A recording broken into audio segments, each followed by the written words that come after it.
Hey family, I hope that you are doing well. Thank you for tuning in again. If you found yourself here randomly, please like, follow, share, and subscribe and all that good stuff. But I really want to hop into the word today. So there was a season of fasting that took place a bit ago, probably like a month or so ago.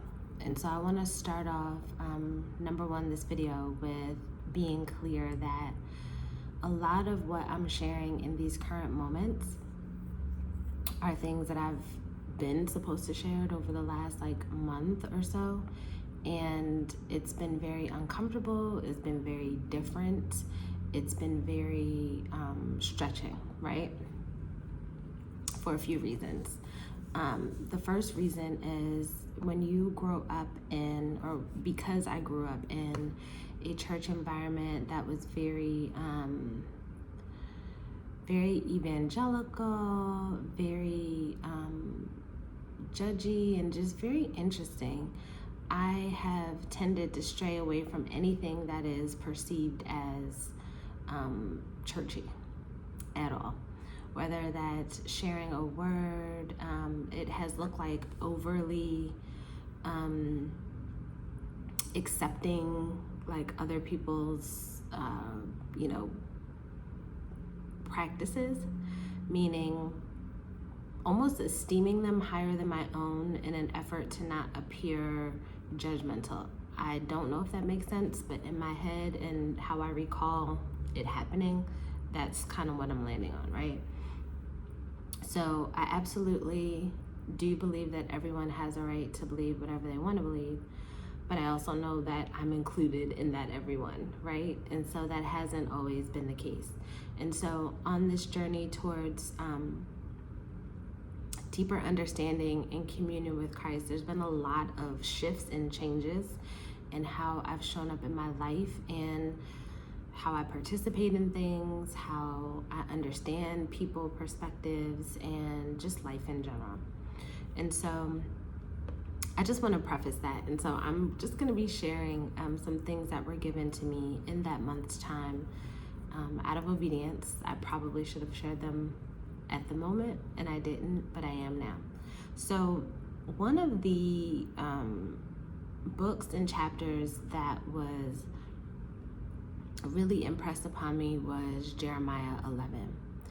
And on my particular journey, because of my pathway through growing up in the church and kind of getting into a lot of Eastern religions and practices, and then coming back to Christ and really focusing and honing in on my personal relationship, there was a lot of residue that I had to deal with.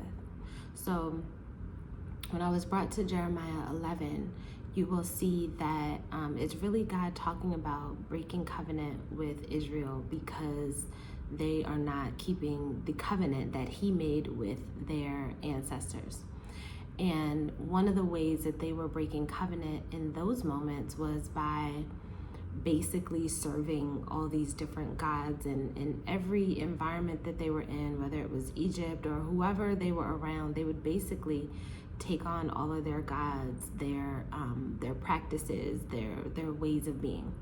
And God is like, listen, I'm not really asking much of you, but I am asking you to keep me first, to honor me as your God, that you are my people. And so the tone is a little bit, or it appears to be a little bit, I won't say frustrated, but kind of like a parent that is at their last straw, where they're like, listen, I tried to give you grace, I tried to do this, I tried to do that, you're just being hard-headed, and now it's time for consequences, right? That's the vibe. And so I believe it is verse 8 through 13, where he's basically saying, you have as many gods as cities that you have visited, and basically talking about you are just worshiping any old thing. You're doing the most. That's not a part of the deal. That's not a part of the covenant. And I'm breaking covenant with you. So basically I'm gonna let you, sorry about that, y'all. I'm back. So basically, he is letting them know that because of their idol worship and because of the things that they're doing to break the original covenant that he had made with their ancestors, that he's basically going to let them deal and suffer the consequences of that. And so, what does that look like modern day, right? There's so much conversation around a lot of different nuances: culture, race, whatever nationalism, right? Depending on what country that you live in. And unwittingly, I think sometimes we are leaning into a level of idolatry when it comes to those things. And one of the things that God was showing me in particular was that even though I had come back out of that season of wilderness and decided, you know what, God, like I really am seeking to understand who you are and I want to be in relationship with you, I still did have these parts of my life that were filled with idolatry, that were filled with pain and undealt trauma, unhealing. It was like all this stuff. And some of those things were actually being idolized in my life. And so when he's talking about the covenant that he made with the ancestors, I'm like, okay, so in that season, and this is just getting into how I was raised in church and all this, we didn't talk a lot about covenants. I didn't hear a lot about the importance of covenant. I didn't hear about the types of covenants that can be made.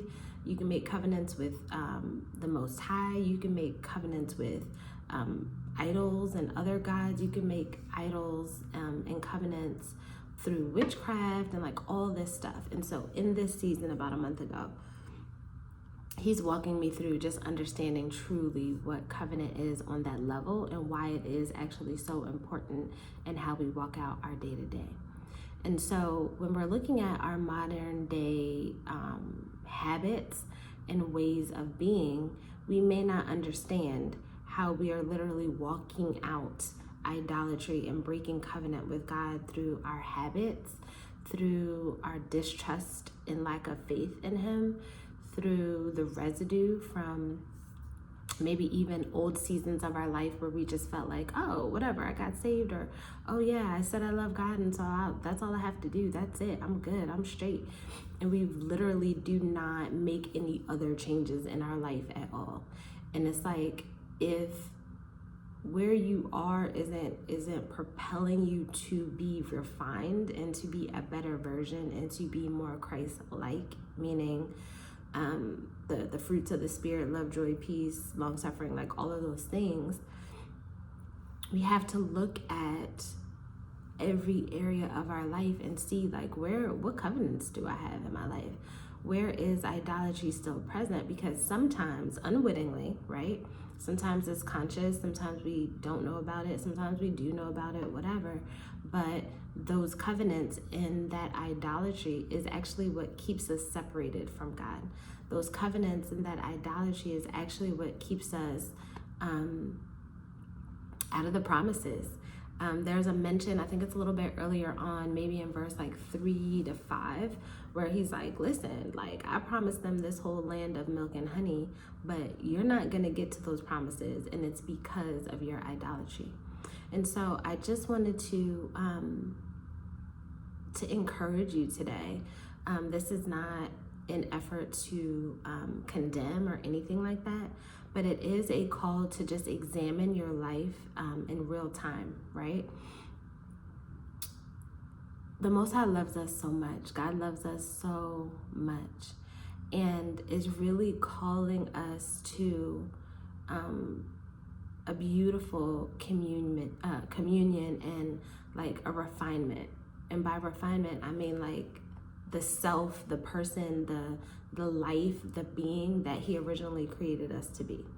And we can't walk into that space and we can't become those people until we really get real about the idols and the covenants that are in our life. And so again, there's a bit of frustration in that book. And in that particular chapter, where God is really just speaking about his disappointment in us not upholding, or the children of Israel not upholding their covenant, but it really is a call to us in everyday life and along this journey to be constantly looking how we may have idols in our life. We may have covenants in our life, and we may not even realize it, or maybe we do and we're just being stubborn, but that those are the things that actually keep us away from our promises. And so just being transparent for me, the simple instruction of, hey, I want you to share these things. I want you to share your journey, and me allowing my discomfort to supersede my obedience is a level of idolatry. And so I had to examine that and go, like, what is going on there? Like, is it a big deal? Like, you're in the word, you're studying, but why are you unable to take this step? And that was a check for me, right? And so it could be simple things like that God is asking you to do. It could be things that he's asking you to share with people, or to comfort people in a certain kind of way. And if it doesn't hit your sensibilities, or if you're uncomfortable with it, then you're just like, nah, I'm good. Or you may not say, no, I'm good. You may just not do it.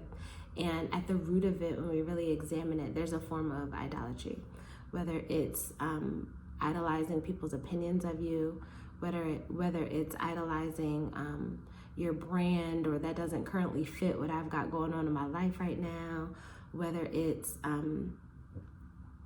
idolizing your church hurt and being like, nah, I'm not trying to appear churchy, so I'm not going to talk about these things because I don't want to be viewed in that way.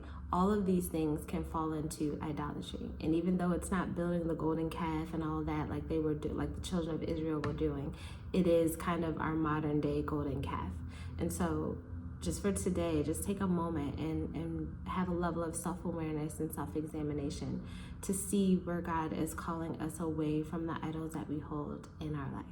So hopefully this was encouraging. I'm going to be doing a couple more, because I'm going to be obedient, and just share with you some of the things that God revealed to me in my time of communion and fasting.